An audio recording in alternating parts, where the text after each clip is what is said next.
तबाही का सबसे बड़ा बम है न्यूक्लियर फ्यूजन बम।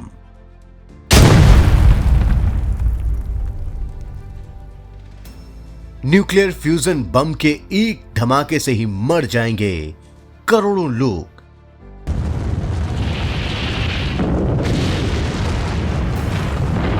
क्या भगवत गीता से मिला है न्यूक्लियर फ्यूजन बम का आइडिया?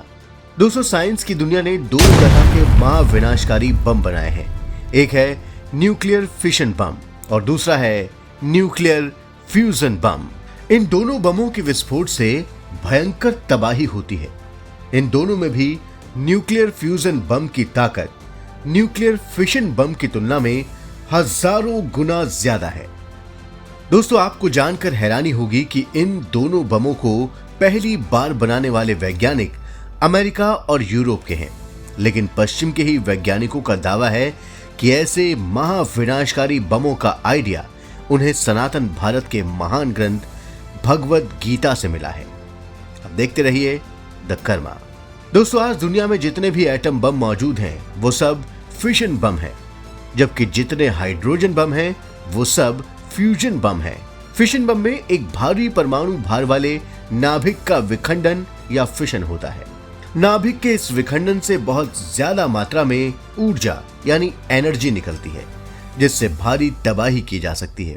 दूसरी तरफ फ्यूजन बम में दो हल्के परमाणु भार वाले नाभिक का संलयन या जुड़ाव या फिर कहिए कि फ्यूजन होता है, और इस फ्यूजन में विशाल मात्रा में ऊर्जा या एनर्जी निकलती है जो महाविनाश ला सकती है। दुनिया में पहले फिशन बम यानी एटम बम आया, उसके बाद वैज्ञानिकों ने फ्यूजन बम यानी हाइड्रोजन बम भी बना लिया। एटम बम बनाने वाला पहला देश अमेरिका है। अमेरिका ने 16 जुलाई 1945 को पहली बार एटम बम का सफल परीक्षण किया था।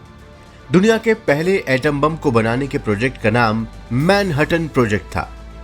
इस प्रोजेक्ट के वैज्ञानिकों के हेड जूलियस रॉबर्ट ओपनहाइमर थे, इसलिए ओपनहाइमर को ही परमाणु बम का जन्मदाता माना जाता है।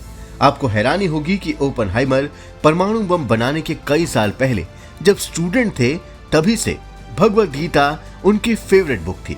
ओपनहाइमर ने 1925 में हार्वर्ड यूनिवर्सिटी से केमिस्ट्री में बैचलर डिग्री और फिर 1927 में जर्मनी की गोटिंगन यूनिवर्सिटी से फिजिक्स में पीएचडी की डिग्री हासिल की थी।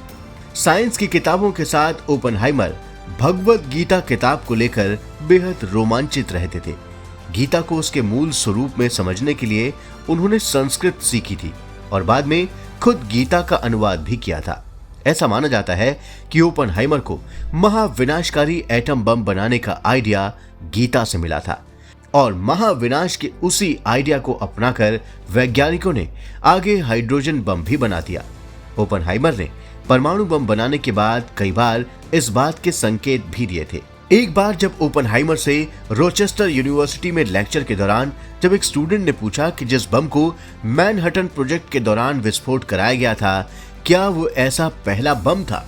इस सवाल के जवाब में ओपनहाइमर ने कहा कि आधुनिक युग में यह जरूर पहला था।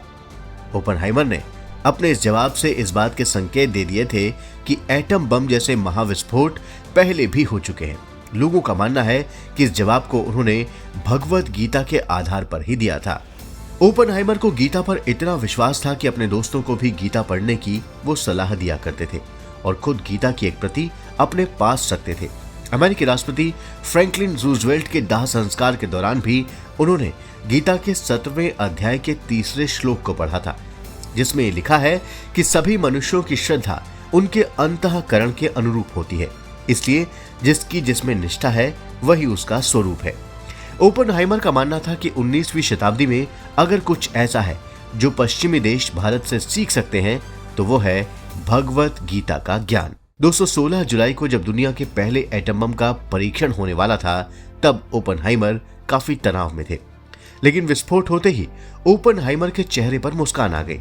जब भीषण परमाणु विस्फोट हुआ और उस विस्फोट के भयानक रूप से चमकते प्रकाश ने आसमान को ढक लिया, तब कहा जाता है कि ओपनहाइमर के मुंह से गीता के 11वें अध्याय का 12वां श्लोक निकल पड़ा और ये श्लोक है, दिवि सूर्य सहस्त्रस्य भवेद युगपद उत्थिता यदि भः सदृशी सस्यात् भासस्तस्य महात्मनः।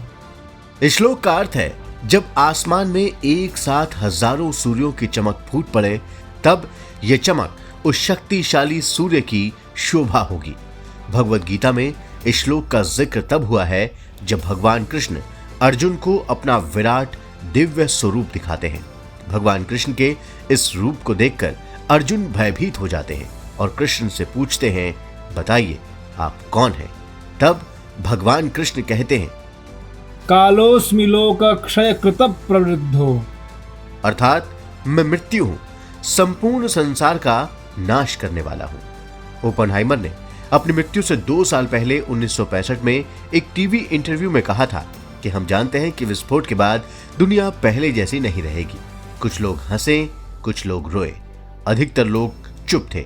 उस वक्त मुझे हिंदू धर्म ग्रंथ भगवद गीता की पंक्ति याद आ गई, जिसमें विष्णु के अवतार भगवान कृष्ण राजकुमार अर्जुन को समझाने की कोशिश कर रहे हैं कि उन्हें अपना कर्तव्य निभाना चाहिए, और अर्जुन को प्रभावित करने के लिए उन्होंने अपना विराट रूप धारण किया और कहा, अब मैं मृत्यु हूं, संसार का विनाशक बन गया हूं। दोस्तों, जब मेक्सिको के दूर दराज इलाके अलामोगोर्डो में दुनिया के पहले एटम बम का परीक्षण हुआ था, तब सब कुछ धुंधला हो गया था। 21 किलोटन टीएनटी की ताकत वाले विस्फोट के झटके 160 किलोमीटर दूर तक महसूस किए गए थे। जुलाई 1945 में पहले एटॉमिक टेस्ट के अगले ही महीने दुनिया ने इससे होने वाले महाविनाश को भी देख लिया था। दूसरे विश्व युद्ध के दौरान जब जापान ने घुटने टेकने से इनकार कर दिया, तब अमेरिका ने हिरोशिमा और नागासाकी पर एटम बम गिरा दिया। 6 अगस्त 1945 को हिरोशिमा और 9 अगस्त 1945 को नागासाकी पर एटम बम गिराया गया। बताया जाता है कि जब बम गिरा तो जमीन की सतह का तापमान 4000 डिग्री सेल्सियस तक पहुंच गया। इस हमले से दोनों शहरों में लाखों लोग मारे गए। जो बचे उनकी हालत मौत से भी बदतर दिखी।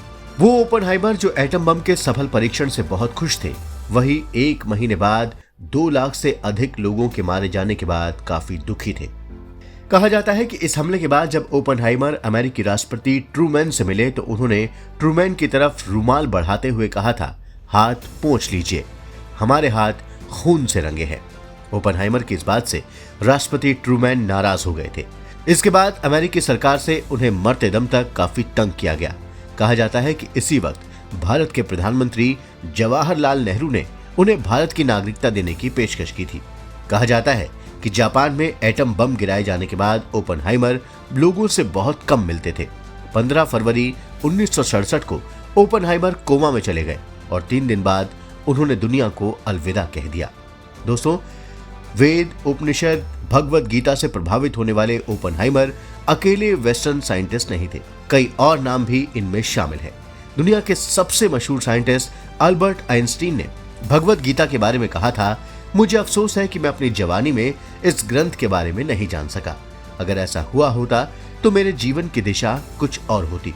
जब मैं भगवद गीता पढ़ता हूँ तो इसके अलावा मुझे सब कुछ काफी छिछला लगता है। दोस्तों, भगवद गीता में फिशन और फ्यूजन न्यूक्लियर बमों पर हमारा यह वीडियो आपको जरूर पसंद आया होगा। अब आप इसे लाइक और शेयर करें और हमारे चैनल को भी जरूर सब्सक्राइब करें। धन्यवाद।